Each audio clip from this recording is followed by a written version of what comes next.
¿Es realmente obligatorio el diezmo? ¿O hemos estado siguiendo una regla financiera malinterpretada durante 2000 años? Prepárense, porque lo que estoy a punto de revelar no solo desafía lo que muchas iglesias enseñan, sino que podría cambiar para siempre tu relación con el dinero y tu fe. Vamos a desenterrar un secreto histórico que ha estado escondido a plena vista en las páginas de la Biblia. Imagina por un momento el antiguo Israel. No era una iglesia global, era una nación, una teocracia con tribus, tierras y un sistema de gobierno único. En este contexto nace el diezmo.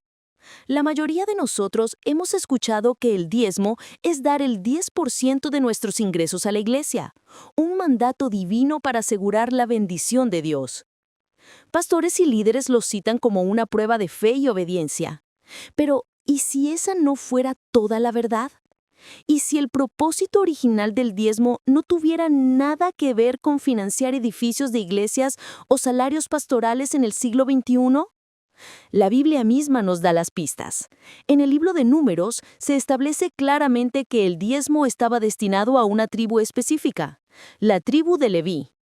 Ellos eran los sacerdotes, los cuidadores del tabernáculo, y no recibieron una herencia de tierra como las otras 11 tribus.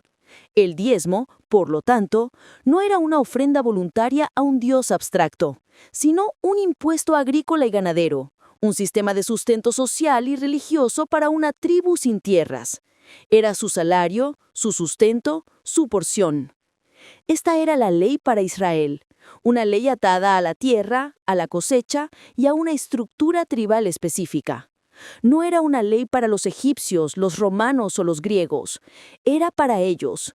Entonces, la primera pregunta que debemos hacernos es, si no somos israelitas de la tribu de Leví, viviendo bajo la ley de Moisés, ¿por qué se nos aplica esta ley de forma tan estricta? Aquí es donde la historia se pone aún más intrigante. A medida que avanzamos del Antiguo al Nuevo Testamento, ocurre un cambio monumental. Llega Jesús, y con él un nuevo pacto. Y aquí está el detalle que a menudo se pasa por alto. En los Evangelios, Jesús critica duramente a los fariseos por su legalismo. En Mateo 23 les dice, diezman la menta, el eneldo y el comino, pero han descuidado lo más importante de la ley, la justicia, la misericordia y la fe. Noten que no ponen el diezmo en sí, pero lo ponen en una perspectiva radicalmente diferente. Lo importante no era el acto mecánico de dar el 10%, sino el corazón detrás de la acción. Jesús estaba moviendo el enfoque de la obligación externa a la motivación interna. Pero la evidencia más explosiva viene después de la resurrección de Cristo, en las cartas de los apóstoles que formaron la primera iglesia. Busca la palabra diezmo en las epístolas de Pablo, Pedro o Juan, las cartas que instruyen a las iglesias gentiles, las que no eran judías. ¿Saben cuántas veces se menciona el diezmo como una orden para los cristianos? 0, ni una sola vez. En lugar del diezmo, el apóstol Pablo introduce un concepto revolucionario, la ofrenda voluntaria. En su segunda carta a los Corintios, escribe algo que debería resonar en cada iglesia hoy. Cada uno dé como propuso en su corazón, no con tristeza ni por necesidad, porque Dios ama al dador alegre. Analicemos esto. Como propuso en su corazón, no como dicta una ley, no por necesidad, es decir, no por obligación o porque te sientas forzado. Dios ama al dador alegre, no al dador obligado. Pablo reemplaza la regla del 10% por el principio de la generosidad gozosa y proporcional. Él habla de dar según lo que uno tiene, no una cantidad fija. Esto no es un tecnicismo, es una teología completamente diferente. El paso de una ley fiscal a una expresión de gracia. Entonces, ¿cómo pasamos de la generosidad alegre del Nuevo Testamento al mandato rígido del diezmo que conocemos hoy? La respuesta no está en la Biblia, sino en la historia de la Iglesia. Durante los primeros siglos del cristianismo, la ofrenda voluntaria al estilo de Pablo era la norma. Los cristianos daban generosamente para ayudar a los pobres, a las viudas y a los huérfanos, pero no había un mandato del 10%. Todo cambió alrededor del siglo IV, cuando el cristianismo se convirtió en la religión oficial del Imperio Romano con Constantino. La Iglesia pasó de ser un movimiento perseguido a una institución poderosa con tierras, edificios y una jerarquía clerical que necesitaba ser financiada. Fue entonces cuando los líderes de la Iglesia comenzaron a mirar hacia atrás, al modelo del Antiguo Testamento. Argumentaron que si el antiguo Israel sostenía a sus sacerdotes con el diezmo, la nueva Israel, la Iglesia, debería hacer lo mismo. En el año 585, en el Concilio de Macón, la Iglesia intentó hacer del diezmo una ley eclesiástica obligatoria con la amenaza de excomunión para quienes no cumplieran. Pasaron siglos antes de que esta idea se consolidara y se convirtiera en una ley civil en muchas partes de Europa, donde el Estado recolectaba el diezmo para la Iglesia. Lo que comenzó como un impuesto tribal para los levitas y luego se transformó en un principio de generosidad voluntaria, fue reempaquetado siglos después como una obligación financiera para mantener una institución religiosa en crecimiento. Se convirtió en una herramienta de control y financiación, a menudo alejada del principio de amor y gracia que Jesús y Pablo enseñaron. No es una teoría de conspiración, es historia documentada. El diezmo, como se enseña hoy en muchas iglesias, no es un mandato directo del Nuevo Testamento para los cristianos. Es una tradición humana, una política eclesiástica que se originó mucho después de que se escribiera la Biblia, fusionando un concepto del Antiguo Testamento con las necesidades institucionales de la Iglesia medieval. Ahora, ¿significa esto que no debemos dar a la Iglesia o a causas benéficas? Absolutamente no. De hecho, la revelación de la verdad histórica sobre el diezmo debería llevarnos a una generosidad aún mayor y más auténtica. Liberarnos de la obligación del diezmo no es una excusa para la tacañería, es una invitación a la verdadera generosidad cristiana. El estándar del Nuevo Testamento no es el 10%, es el 100%. Todo lo que tenemos le pertenece a Dios y somos llamados a ser administradores sabios y generosos de sus recursos. Dar ya no es pagar un impuesto celestial para evitar una maldición o comprar una bendición. Dar se convierte en un acto de adoración, una respuesta gozosa al amor y la gracia que hemos recibido en Cristo. Es dar no porque tienes que, sino porque quieres. Es invertir en el reino de Dios con alegría, ya sea el 5, el 10, el 20 o el 50%, según Dios te guíe y te prospere. La pregunta ya no es ¿cuánto estoy obligado a dar?, sino ¿cómo puedo usar los recursos que Dios me ha dado para mostrar su amor y extender su reino de la manera más efectiva y alegre posible? Esta libertad es aterradora para algunos y liberadora para otros. Nos quita la seguridad de una fórmula matemática y nos pone en una relación dinámica y personal con Dios, donde la generosidad fluye del amor, no del miedo o la obligación. Así que, la próxima vez que escuches que el diezmo es un mandato inquebrantable de Dios para todos los cristianos, recuerda su verdadero origen. Recuerda el silencio de los apóstoles sobre este tema y su énfasis en la ofrenda alegre. La verdad no te empobrece, te libera. Te libera para ser el dador generoso, alegre y radical que Dios siempre quiso que fueras. La pregunta final entonces no es si el diezmo es obligatorio. La pregunta que ahora queda resonando es, si no estamos atados por la ley del 10%, ¿hasta dónde nos llevará nuestra generosidad cuando es impulsada únicamente por la gracia y el amor? Ahora hablemos de la trampa moderna del diezmo. Sé que la palabra trampa suena fuerte, pero quiero que analicemos juntos cómo una interpretación demasiado literal de esta práctica del Antiguo Testamento puede, paradójicamente, alejarnos del verdadero corazón de la generosidad que nos enseña el Nuevo Testamento.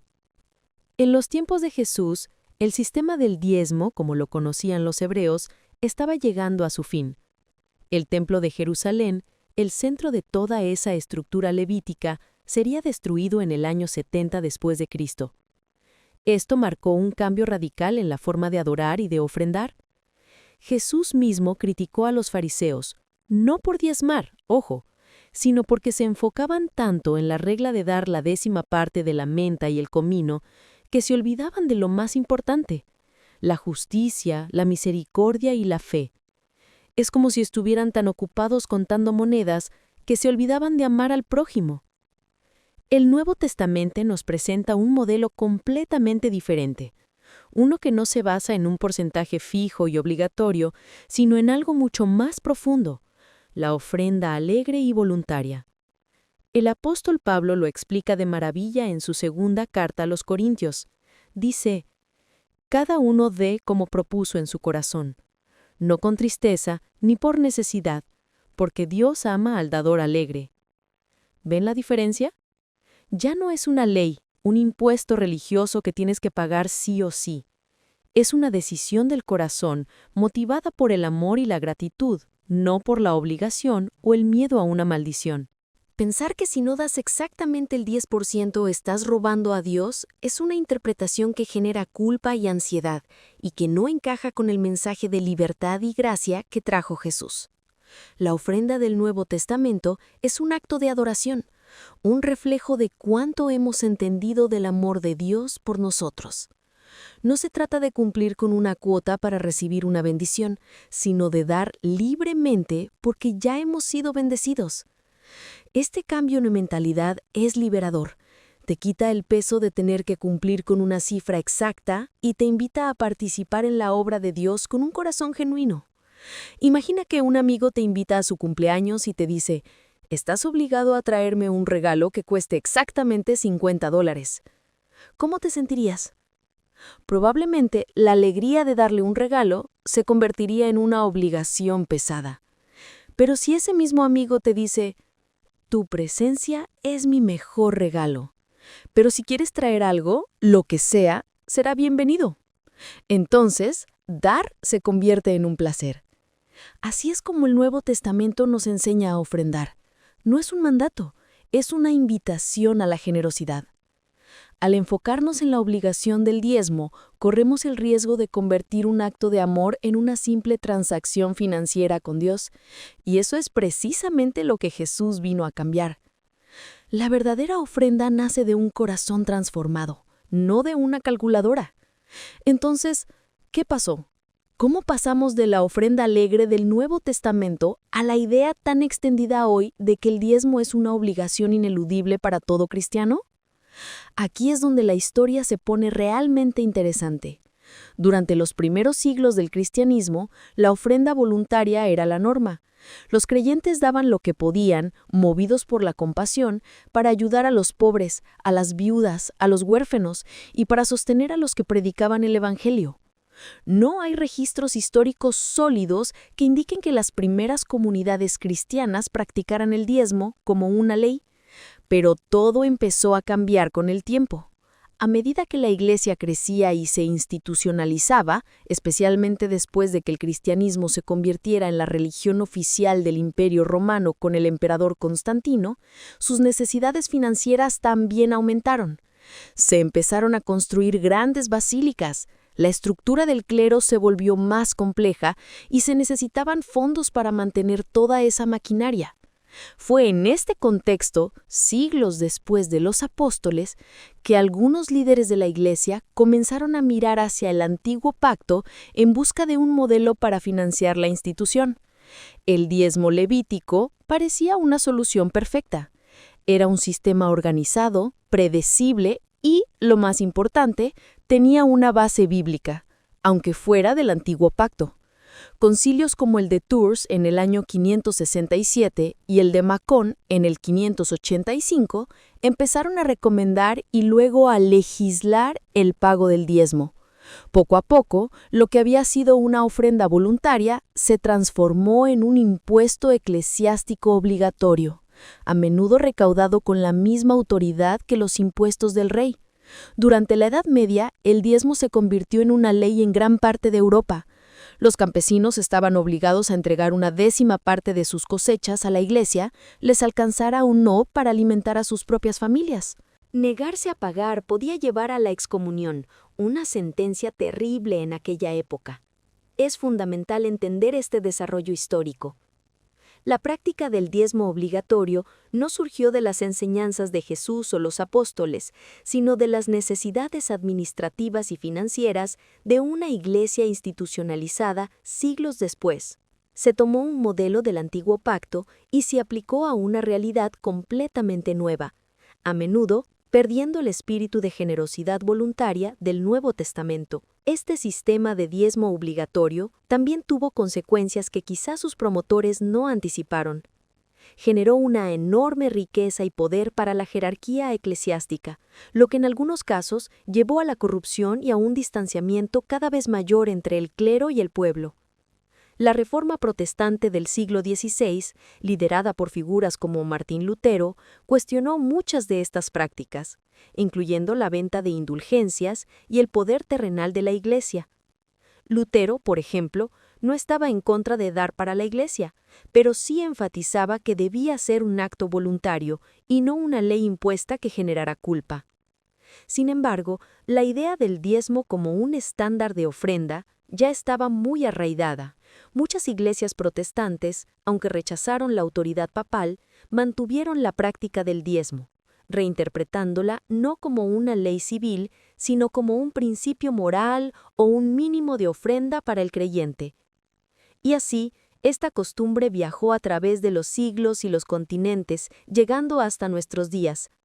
Lo que muchas veces nos enseña es este contexto histórico. Se presenta el diezmo como un mandato divino atemporal, sin explicar su origen en el antiguo pacto, su propósito específico para Israel y su posterior reintroducción por razones administrativas en la historia de la Iglesia. Conocer esta historia no es para desacreditar la ofrenda, todo lo contrario, es para liberarnos de la idea de que estamos bajo una ley que nos obliga a dar un porcentaje fijo bajo amenaza de castigo. Nos permite redescubrir la alegría y la libertad de dar como proponemos en nuestro corazón, movidos por el amor y la gratitud. Nos libera financieramente de la presión de cumplir una cuota y nos libera espiritualmente para dar de una manera mucho más significativa. Al final, la pregunta no es ¿cuánto tengo que dar?, sino ¿cuánto quiero dar en respuesta a todo lo que he recibido? Es un cambio de perspectiva que lo transforma todo.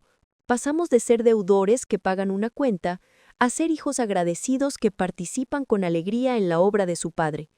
Y esa, amigos míos, es una libertad que el dinero no puede comprar. La clave para nuestra liberación financiera y espiritual está en comprender la diferencia entre dar por obligación y dar por devoción.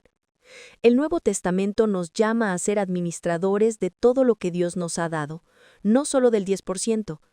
Esto significa que el 100% de nuestros recursos, nuestro tiempo, nuestros talentos y nuestro dinero le pertenecen a Él. Y desde esa perspectiva, la ofrenda se convierte en una parte integral de nuestra vida de adoración. No se trata de separar un 10% para Dios y quedarnos con el 90% para nosotros. Se trata de preguntarle a Dios, ¿cómo quieres que use todo este 100% para tu gloria? Para algunos, en una temporada de abundancia, dar un 10% puede ser solo el comienzo.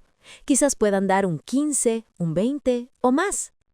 Para otros, en un momento de escasez extrema, como la viuda que dio sus 2 únicas monedas, dar incluso una pequeña cantidad representó un sacrificio enorme y un acto de fe inmenso, mucho más valioso a los ojos de Dios que el diezmo de un rico dado por costumbre. Esta mentalidad de mayordomía nos libera de la tiranía de los números, nos saca de la calculadora y nos mete en una relación de confianza con Dios. Ya no te preocupas por si cumpliste con la cuota. En cambio, buscas ser generoso en todas las áreas de tu vida.